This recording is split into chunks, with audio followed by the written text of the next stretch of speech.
সাবেক তথ্যমন্ত্রী মোহাম্মদ আরাফাত হাসনাত আবদুল্লাহকে ভয়ঙ্কর হুঁশিয়ারি প্রদান করেছেন। চলেন দর্শক সরাসরি শুনে আসি। হাসনাত আবদুল্লাহ ছাত্র সমন্বয়ক, যে এখন এনসিপির নতুন যে পার্টিটি হচ্ছে তার একটি নেতা, কিছুদিন আগে যে বলল সেনাবাহিনীর সাথে তার মিটিং এ কি কি কথা হয়েছে, আমি তো তার কথা বিশ্বাস করতে পারি না। এই কারণে পারি না কারণ গোপন মিটিং গুলোতে কি কথা হয়, বাইরে এসে সে মিথ্যা কথা বলে। কারণ আপনাদেরকে একটু মনে করে দিতে চাই, জুলাই মাসের 20 তারিখে 2024 সালে আমাদের সাথে এই 3 জন ছাত্র সমন্বয়কের একটা মিটিং হয়েছিল রাষ্ট্রীয় অতিথি ভবন পদ্মায়।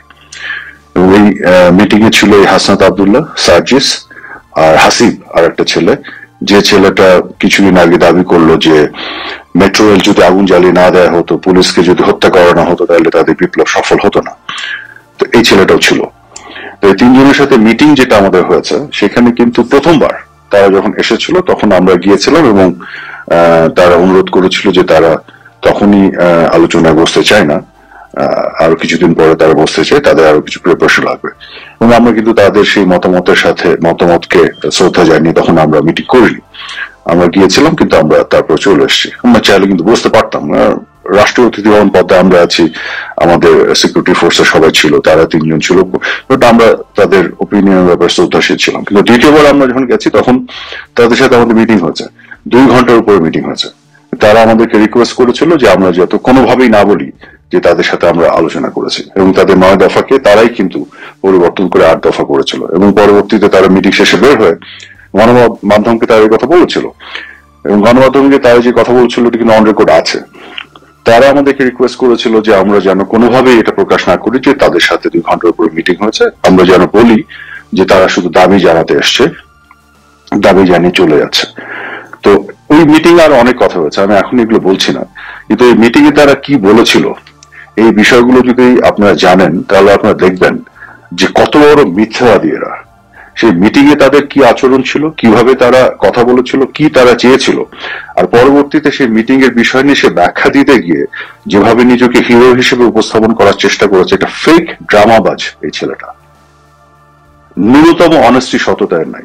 হ্যাঁ, একটা বিষয় হতে পারে যে একটা গোপন মিটিং এ যে কথা হয়েছে সেখানে একটা জেন্টলসম্যান এগ্রিমেন্ট যেহেতু থাকে, সেই মিটিং এ হয়তো সে তার যে সংগঠনের নেতৃত্বকে জানাবে, আমরাও যে আমাদের সাংগঠনিক ভাবে মাননীয় প্রধানমন্ত্রীকে জানিয়েছি, কিন্তু এর বাইরে হয়তো জেন্টলসম্যান এগ্রিমেন্ট যেটা থাকে বাইরে কাউকে জানানো হয় না। এটা একটা বেসিক নীতি নৈতিকতা প্রশ্ন। কিন্তু সেই ছেলে ওই মিটিং এর প্রশ্ন টেনে বিভিন্ন জায়গায় কথা বলে বেরিয়েছে, এবং সকল কথা মিথ্যা কথা বলেছে, এবং নিজেদেরকে হিরো হিসেবে দেখানোর চেষ্টা করেছে। তো এরকম ঘটনা যখন ঘটে তখন আমাদেরও দায়িত্ব হয়ে যায় আসলে ওই গোপন মিটিং এ কি আলাপ হয়েছে সেটা দেশবাসীকে জানানো। কারণ তারা তো মিথ্যা কথা বলছে। ওরা যদি সেই মিটিং নিয়ে কোনো কথা না বলতো, সেগুলো নিয়ে বাগাড়ম্বর এবং এই ধরনের হিরোগিরি ড্রামাবাজি না করতো, মিথ্যা কথাগুলি না বললে আমরা হয়তো সেই জেন্টলসম্যান এগ্রিমেন্ট বা নীতি নৈতিকতা জায়গা থেকে চুপ থাকতাম, কথা বলতাম না। কিন্তু আজকে যে মিথ্যাচারগুলি করছে তারা, আমি তো হাসি পাই এর কথা শুনে আমার, যে সেই মিটিং এ তারা তাদের কি আচরণ ছিল, কি বক্তব্য ছিল, আর এখন তারা সাধারণ মানুষকে কি কথা বলে। অদ্ভুত। কি তারা বলেছিল একটু একটু করে সব আমরা প্রকাশ করব, এবং তাদেরকে একটু মাথায় রাখতে বলবো সেই মিটিং কিন্তু রাষ্ট্রীয় অতিথি ভবন পদ্মায় হয়েছিল। কাজে তারা যে বক্তব্যগুলো দিয়েছে, কি কথা বলেছিল, এগুলো কিন্তু প্রমাণ আমরা হাজির করতে পারবো। খুব বেশি যদি মিথ্যাচার তারা না করে, মিথ্যাচার না করে এগুলো থেকে চুপচাপ থাকে ভালো। এত নিজেকে হিরোগিরি দেখানোর, ভিতরে এসে মানে কাচুমাচু করে সারেন্ডার করে, আর বাইরে এসে হিরোগিরি, ডোন্ট ডু দ্যাট। ন্যূনতম লজ্জা শরম থাকলে এগুলো করা উচিত না, ন্যূনতম সততা থাকলে এগুলো করা উচিত না। কাজে এই ছেলের কি বক্তব্য, গোপন মিটিং এ কি বলেছে, এইসব কথা আমি বিশ্বাস করি না। আমার মনে হয় না বাংলাদেশে কেউ বিশ্বাস করে। সেনাবাহিনীর পক্ষ থেকে কেন তারা রিফাইন্ড আওয়ামী লীগের কথা বলবে? আওয়ামী লীগ রিফাইন্ড হবে না কি হবে সেটা আওয়ামী লীগ ডিসাইড করবে, আওয়ামী লীগের নেতৃত্ব ডিসাইড করবে। সেনাবাহিনী আমাদের পক্ষ থেকে এই রিফাইন্ড আওয়ামী লীগের নেগোসিয়েশন করার কেউ না তো, কারণ সেনাবাহিনী এই ধরনের কথা বলার কোনো কারণই নাই। আর আওয়ামী লীগকে পুনর্বাসন করারও কোনো প্রশ্ন এখানে আসে না, কারণ আওয়ামী লীগ আছে, আওয়ামী লীগ ছিল, আওয়ামী লীগ থাকবে। এদেশে জন্ম দিয়েছে আওয়ামী লীগ। হ্যাঁ, জুলাই আগস্টের ঘটনাগুলোকে ঘিরে বেশ কিছু ভুল বুঝাবুঝি হয়েছে, দেশের মানুষের মধ্যে কিছু বিভ্রান্তি তৈরি হয়েছে, এটা আমরা বুঝি, এবং সেই জায়গা থেকে আমাদের নিজেদের ভিতরে অনেকগুলো খেদ আছে, অনেকগুলো রিগ্রেট আছে, যেগুলো আমরা নিজেদের মধ্যেও আমরা আমাদের ব্যর্থতা এবং আমাদের ভুলগুলো নিয়ে আমরা আলোচনা করি, কিন্তু দেশের মানুষকে সত্যটা শেষমেশ আমাদের জানাতে হবে। এবং আওয়ামী লীগ বাংলাদেশের রাজনীতিতে থাকবে যতদিন বাংলাদেশ থাকবে। আওয়ামী লীগকে রিফাইন করা হবে না একই আওয়ামী লীগ থাকবে, সেটা আওয়ামী লীগের সর্বোচ্চ নেতৃত্ব সিদ্ধান্ত নিবে। এখন পর্যন্ত আওয়ামী লীগের সর্বোচ্চ নেতৃত্বে আছেন বঙ্গবন্ধু কন্যা জননেত্রী শেখ হাসিনা, এবং আওয়ামী লীগের একেবারে সর্বোচ্চ পর্যায় থেকে শুরু করে আওয়ামী লীগের তৃণমূল পর্যন্ত প্রতিটি নেতাকর্মী জননেত্রী শেখ হাসিনা বঙ্গবন্ধু কন্যার নেতৃত্বের উপরে 100% আস্থাশীল। কাজে এইখানে আওয়ামী লীগ তার সিদ্ধান্ত নেবে। আওয়ামী লীগের শুভাকাঙ্ক্ষী হয়ে অন্য কাউকে এই সিদ্ধান্ত নেওয়ার বা অন্য কোনো পক্ষর এই আলোচনা করার কোনো প্রয়োজন এবং আছে বলে আমরা মনে করি না, এবং এটা একেবারে অপ্রাসঙ্গিক। কাজে এই ধরনের অবাস্তব এবং অযৌক্তিক এবং মিথ্যাচার যারা এরা করছে, করে একটা পরিস্থিতি তৈরি করেছে, এবং সেনাবাহিনীর বিরুদ্ধে তারা যেভাবে কালিমা লেপন করছে, একটা প্রতিষ্ঠান, সেনাবাহিনীর মতো একটা প্রতিষ্ঠানকে তারা আজকে মুখোমুখি করেছে, এটা খুবই দুঃখজনক। বাংলাদেশকে আসলে তারা ধ্বংসের দিকে নিয়ে যাচ্ছে। তারা আসলে একটা জঙ্গিতন্ত্র তৈরি করতে যাচ্ছে বাংলাদেশে। তারা যখন কোটা বিরোধী আন্দোলন শুরু করেছিল, তখন তাদের সাথে যখন আলাপ হয়েছিল আমাদের, তাদের পুরো যে বিষয়টি ছিল সেটা কোটা নিয়ে। তো এর বাইরে তো বাকি এত কিছু তারা এখন বলছে, তখন তো বাংলাদেশের মানুষকে তারা এগুলো বলেনি, দেশের মানুষ এগুলো জানতো না যে তারা কি সেকেন্ড রিপাবলিক করবে, তারা পলিটিক্যাল পার্টি করবে, তারা সংবিধান বদলায় ফেলবে, তারা আওয়ামী লীগকে নিষিদ্ধ করবে, তারা জামাতকে প্রতিষ্ঠিত করবে। আজকে ইন্টারন্যাশনাল ক্রাইম ট্রাইব্যুনালের চিফ প্রসিকিউটর বানিয়েছে একজন খাস জামাতিকে, একজন যুদ্ধাপরাধীদের সহযোগীকে, একজন যুদ্ধাপরাধী তার সহযোগীকে সে নাকি মানবতা বিরোধী অপরাধের বিচার করবে। কার করবে? বঙ্গবন্ধু কন্যা শেখ হাসিনার। আওয়ামী লীগে যারা এদের স্বাধীন করেছে, এই স্বাধীনতার পক্ষ শক্তি তাদের।